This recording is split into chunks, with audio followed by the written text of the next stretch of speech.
Ooh, girl. He came out. He want the world to know. He had to let it show. He came out. He came out. Come on through, Miss Ross. Yes, God. Come on through, Miss Ross, and usher in Miss Andrewlina, finally coming up out of the closet, kind of, sort of, even though he trying to set you and say that he bisexual. Yeah, don't all us queens come out thinking that we gonna cushion the blow by saying we bisexual? I guess I'm gonna let you have it. Seeing as though how you just went on ahead and just told your truth and came on up out the closet, Miss Andrewlina. Bust through. So for those of y'all that don't know, Andrew Gillum went on Tamron's Hall show to do an interview. I think he kicked off her new season on OWN. And I think it's a two-part. I could be wrong, but I think it's a two-part interview. And he basically came out as bisexual. So I'm going to read to y'all the article from People. I may just read half of it, or I may just do, the whole thing in its entirety. We just going to find out.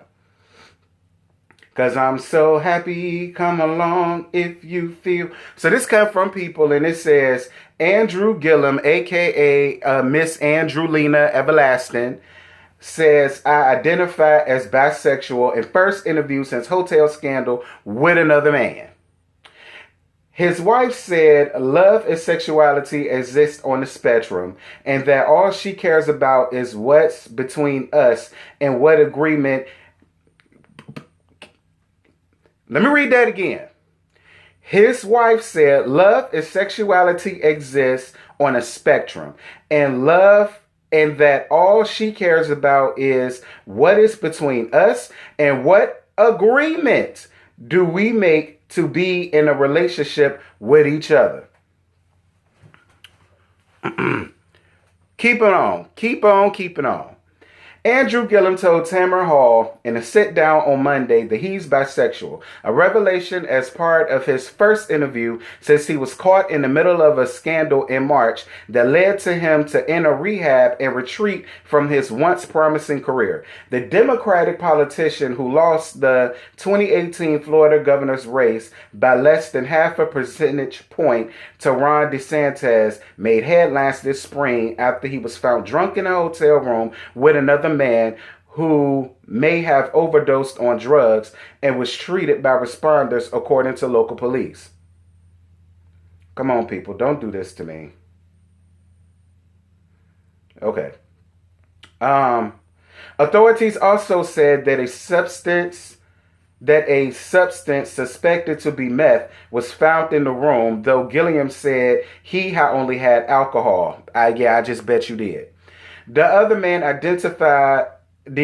identified himself as an escort through the website Rent Men, according to a local TV news article. He told the Miami New Times in March that he and Gillum had been friends for a while.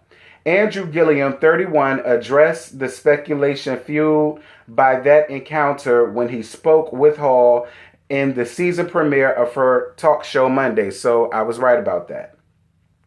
The truth is that Tamron, everyone believes the absolute worst about that day. At this stage, I don't have anything else to have to conceal. What was most hurtful was this belief that I was somehow living a lie in my marriage and in my family, he said. To be honest with you, when you didn't ask the question, you put it out there, To be very honest with you, when you didn't ask the question, you put it out there. It's whether or not I identify as gay. And the answer is I don't identify as gay, but I do identify as bisexual, he continued. And that is something that I have never shared publicly before.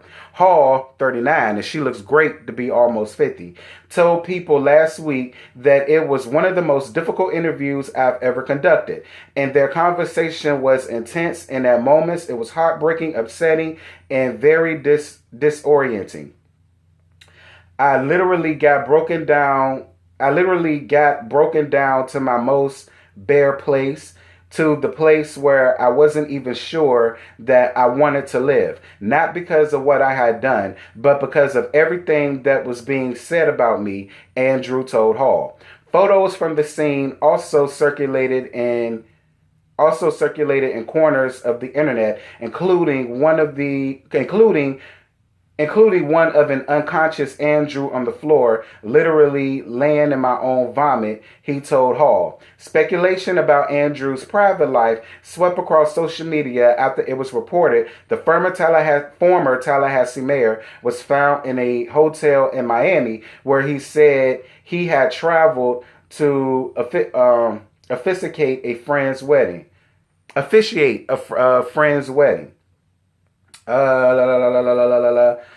All of those things are untrue, Andrew told Hall on the show, referencing allegations that he was having an orgy or was using drugs. He also said he cleared a drug test days later when entering rehab for alcoholism.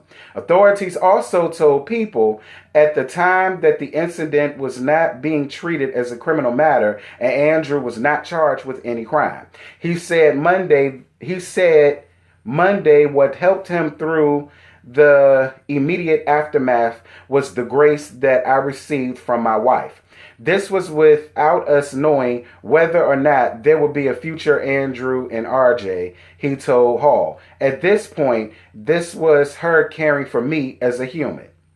Hall told People that RJ was tough as nails and defiant during the interview, saying that she didn't want the incident to define her marriage. RJ told Hall that she believes her husband was experiencing depression in the years since he lost the gubernatorial race and that he was struggling to find words to seek help. Instead, she said he resorted to an atypically reckless decision because he needed to talk to somebody and probably didn't have words. Andrew said he took to drinking at a level that I have never done before after he lost the 2018 race, and that he would sometimes drink heavily throughout the day, hiding whiskey in coffee cups, much like these preachers be doing down to the pulpit. He was seen crying offset while RJ spoke with Hall, saying he was opposed to talking after the incident because I feel like this day and age, anyone who is a public figure, people feel entitled to every single part of them, and it can destroy you. RJ said love and sexuality exist on a spectrum and that all she cares about is what's between us and what agreement do we make to be in a relationship with each other. I don't think it's anyone's business, she said. I don't think it's fair to people who are not heterosexual or not assumed heterosexual. They should never have to say or disclose what they are because of how judgmental people are. During the interview, Andrew addressed whether he envisions a political comeback in the future. He could run for office again if I put my mind to that, he said, though he said he was also open to the possibility he may never run again. There is not a thing that has happened in my life, scandalous or not, to cause me to believe that if I have service to give in the elected office as a means in order to render that I couldn't do that, he says. Now, would it be hard? Absolutely. But Donald Trump is president. And that, my dear, was basically the first half of what happened. I'm going to tell y'all something. The wife all but said, listen, girl, we got an arrangement, so it is what it is. It happened. I'm not about to lose my man. I'm not about to go through a divorce. I'm not going to put my children through that. And listen, I'm not mad at it. Betty White said it all the time. She said it all the time. having a piece of man is better than having no man at all. So I'm going to take what the hell I got and I'm going to work with it. If you catch my drift. And I'm all here for it. Listen, that's them people's lives. That's them people's marriages. She's the one who has to lay down with him at night. Him and all of the rest of the concubines he got to lay down with that man at night. And if they cool with the arrangement, I'm not understanding what everybody's problem or uproar is. I'm just happy that sis came out. Thank you, sis. Now, I will say this. Is he saying he's bisexual because he's bisexual? Or does he do what a lot of us gays do that come out the closet, which is, if I say I'm bisexual, it might not be that bad. It still gives people hope that I'm still taking down coochie. Because listen, I came out as bisexual. Girl, I want nobody bisexual. The last time I had sex with a female was a minute ago. You understand me? I just did that because I felt like it would cushion the blow. But at the end of the day, it really doesn't. It really doesn't. I don't know what Andrew is. Andrew could really be bisexual. There are some men and women who are just sexually fluid in that nature. And if that's the case, that's fine.